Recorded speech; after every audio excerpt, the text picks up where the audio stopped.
मेरे चैनल पे एक सब्सक्राइबर हैं कान्हा सरकार जी।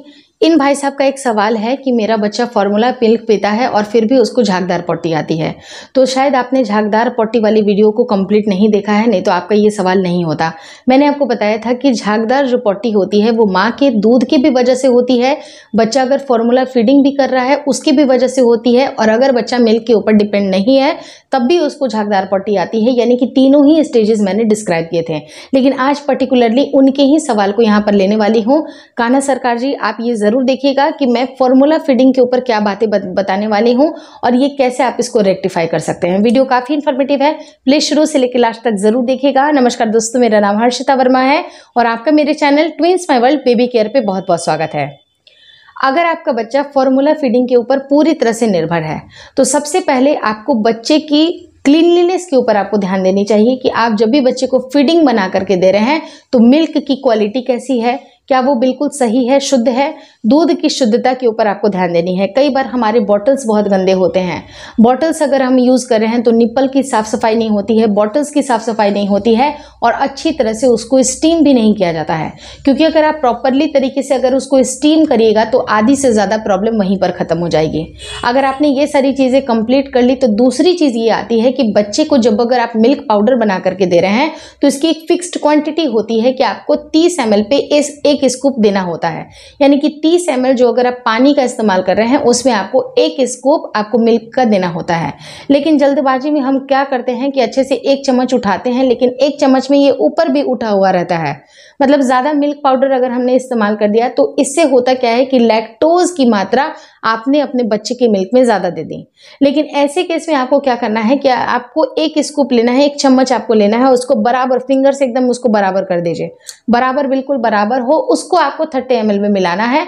और अगर आपका बच्चा 60 ml 90 ml इस हिसाब से पी रहा है तो उसी हिसाब से आप प्रोपोर्शनली उसको बढ़ाइएगा, ना कि लैक्टोज की ज़्यादा मात्रा। मतलब ऐसा नहीं कि किसी को भी आपने बनाने के लिए दे दिया अपने बच्चे का मिल्क, वो आप बिल्कुल मत करिएगा। हस्बैंड वाइफ इसकी जिम्मेदारी लेंगे क्योंकि बच्चा आपका है, बच्चे को कैसी फीड जानी चाहिए वो भी आप समझदार हैं खुद से ही कि आपको कितनी साफ सफाई की आवश्यकता है। रही जहाँ तक बात कि जब भी अगर हम जिस पानी का इस्तेमाल करते हैं वो भी बॉयल करके ठंडा हुआ नहीं होता है। कई बार हम सिर्फ गर्म पानी में ही बच्चे का मिल्क बना देते हैं, लेकिन मेक श्योर करिए कि जो पानी आप इस्तेमाल कर रहे हैं वो अच्छी तरह से बॉयल होना चाहिए। बॉयल होने के बाद से ठंडा होगा, जब उसके बाद मतलब हल्का ल्यूक वार्म रहेगा तब हम उसमें मिल्क को ऐड करेंगे और अच्छी तरह से मिक्स करने के बाद ही आप बॉटल में बच्चे को डाल के दे सकते हैं, या तो फिर आप कटोरी चम्मच का भी इस्तेमाल करेंगे तो वो ज़्यादा बेहतर रहेगा। रही जहाँ तक बात कि इतना अगर करने के बाद आप देखिएगा कि 99% जो प्रॉब्लम है वो ख़त्म हो जाएगी। लेकिन कहीं ना कहीं जब ये गड़बड़ी आती है, जब अगर बच्चे को लैक्टोज की मात्रा अगर ज़्यादा होती है तो उसकी पॉटी में आपको झाग जैसा फील ज़रूर होता है। और जब झागदार पॉटी होती है तो पॉटी या तो पीली होती है या तो मतलब थोड़ी सफ़ेद टाइप की पीली होती है, यानी कि थोड़ा पीलापन में ही सफ़ेद मिक्स होता है। लेकिन अगर पूरी तरह से पॉटी बिल्कुल सफ़ेद है और झाग भी आ रही है तो भाग करके डॉक्टर के पास ज़रूर जाइएगा। इमीडिएटली, मैं अंडरलाइन कर रही हूँ, इमीडिएटली आपको डॉक्टर के पास जाना है, क्योंकि सफ़ेद पॉटी आना बिल्कुल खतरे की निशानी होती है। लेकिन अगर पीली पॉटी आ रही है, उसमें भी झाग झाग जैसा फील हो रहा है तो वो नॉर्मल कह सकते हैं, क्योंकि पीली पॉटी नॉर्मल होती है। लेकिन सफ़ेद अगर आए तो बिल्कुल आप अपने डॉक्टर से विजिट ज़रूर करें। इसके और भी कारण होते हैं कि बच्चे की बॉडी में वसा यानी कि जो फैट का कंटेंट है बहुत ज़्यादा है। यानी कि जो अब बच्चे को जब अगर आप मिल्क पिला रही हैं तो मिल्क में होता क्या है कि अगर जो फोर मिल्क जो पतला पतला जो आपका जो स्टार्टिंग का जो मिल्क होता है वो अगर निकल रहा है, जिसे हम लोग फोर मिल्क बोलते हैं, वो अगर आप बच्चे को दे रही हैं उससे बच्चे को छिड़छिड़ी पॉटी आ सकती है और उसके अंदर आपको पानी की मात्रा ज़्यादा नजर आएगी। लेकिन जब अगर आपका नॉर्मल फ्लो में अगर मिल्क जा रहा है, जो मदर मिल्क जो पिला रही है महिलाएं, उनको ये समस्याएं कम आती है क्योंकि उन्होंने वो फ्लो में पिलाया है। और स्टार्टिंग का जो फोर मिल्क होता है, जहाँ पतली पतली जो मिल्क होती है, वो उससे बच्चे अपना पेट भर लेते हैं और उससे भी बच्चे को झागदार पॉटी आती है। लास्ट चीज ये होती है कि अगर बच्चे को बहुत ज्यादा झागदार पॉटी उनकी आ रही है तो ये इसका कारण बलगम भी हो सकता है।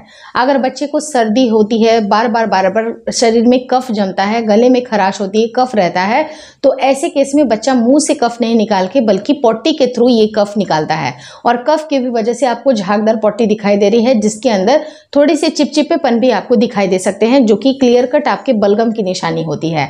तो ऐसे केस में बच्चे को सर्दियों से बचानी है, और कई बार बरसात के सीजन में या गर्मियों के सीजन में भी बच्चे को कफ एंड कोल्ड हो सकता है। तो आप बच्चे की प्रॉपर तरीके से केयर करें। और आपके जितने भी मन के डाउट्स थे, मुझे लगता है कि मैंने इस वीडियो में सब कुछ क्लियर किया है कि आपको बच्चे की मिल्क बनाने में, जो आपको फॉर्मूला फीडिंग आप बच्चे को दे रहे हैं, उसमें आपको और भी ध्यान देने की जरूरत है। लेकिन अगर फिर भी ये चेंजेस करने के बाद अगर आपके बच्चे में सुधार नहीं आता है, तो आप तुरंत से डॉक्टर को जरूर विजिट करें, ताकि बच्चे को जो मिल्क दी जा रही है वो शायद उसको नहीं पच रही है, उससे लाइट जो मिल्क होती है वही बच्चे को प्रिस्क्राइब करेंगे, और तो शायद उसकी डाइजेशन प्रॉपर तरीके से हो पाएगी, तो ये झागदार पट्टी आने की समस्या आपको नहीं होगी। तो इस तरह से आप जरूर ध्यान रखिएगा, और 1 से 2 दिन के अंदर आप अपने पीडियाट्रिशियन से जरूर मिल लें। Hopefully this video helps you. अगर वीडियो अच्छी लगी तो प्लीज़ लाइक कर दीजिएगा। चैनल पे नए हैं तो चैनल को जरूर शेयर और सब्सक्राइब करें। मुझे इंस्टाग्राम पे और फेसबुक का जो मेरा पेज है उसको लाइक और शेयर करना बिल्कुल ना भूलें। Thank you so much for watching twins my world baby care.